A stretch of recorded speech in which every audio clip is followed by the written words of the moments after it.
It has not been an easy journey to the place where Hunter is today, but he is a one-of-a-kind player, and it's why I think he has what it takes to become a legend. 15 seconds. Throw, Renfrow! He got it for the touchdown!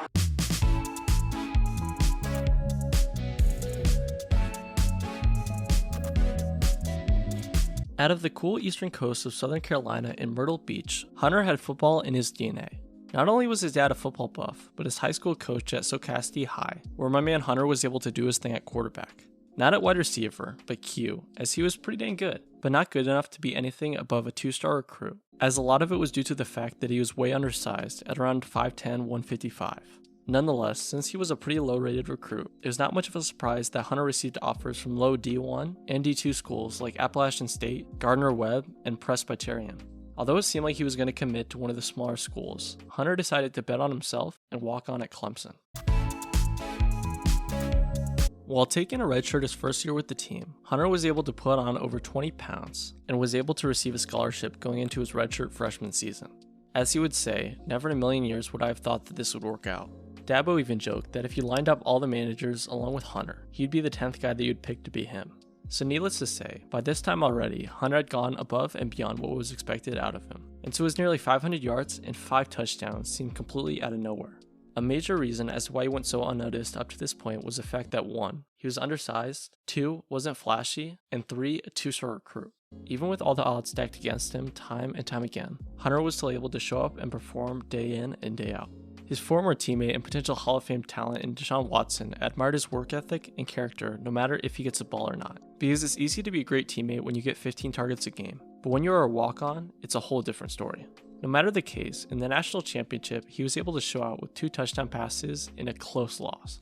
Following the rollercoaster ride of a first actual year with the team, going into his sophomore season, Hunter was looking to do his thing once again. Although he missed 4 games in the middle of the season, Renfrow once again was able to have nearly 500 yards and 6 touchdowns through the air as he helped the team to yet another national championship appearance. You would think it would be tough to replicate his previous postseason production, but his near 100 yards and 2 touchdowns did that and more. Watson takes a snap, rolls right, looks into the end zone, Hunter Renfrow caught it! Touchdown! With 1 second left, Hunter caught the game-winning touchdown to help Clemson win their first natty since '81.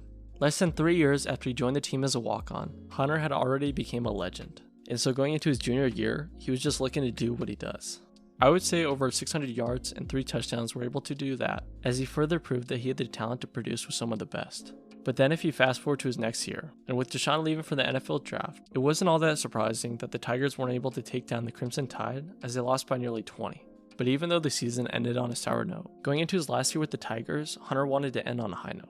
A nearly 550-yard season was not all that bad, especially in an offense with the rising talent in T. Higgins. Nonetheless, even in a pretty middle-of-the-road season, a national championship win and a Burlsworth trophy for the best walk-on in college football made up for it and much more.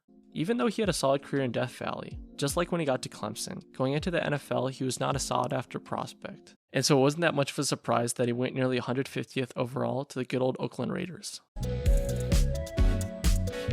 Although a 5th-round pick, from the very beginning Hunter was listed as a starting wide receiver, crazy enough on the same offense as a Pro Bowl talent in Darren Waller.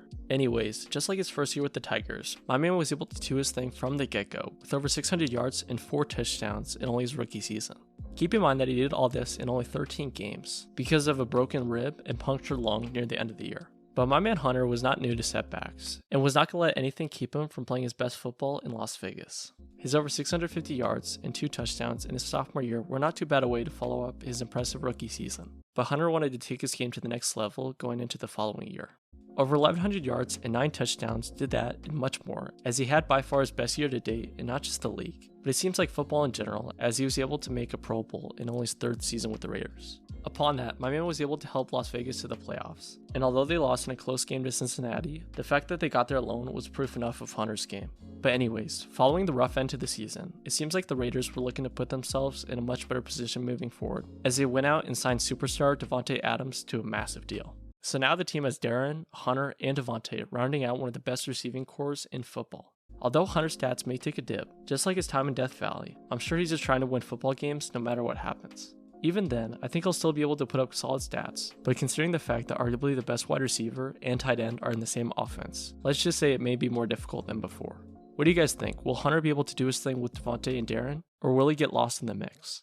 Hunter Renfrow has never let anything stop him from becoming the best player that he can be, so it'll be exciting to see what he can do next. Carr looking left, throwing left, corner to the end zone, it is caught, did he get down in time? Hunter Renfrow! Thanks for watching the video. If you guys enjoyed, make sure to subscribe, like, and comment down below what stuff you all want next. But anyway, see you guys soon, and peace out.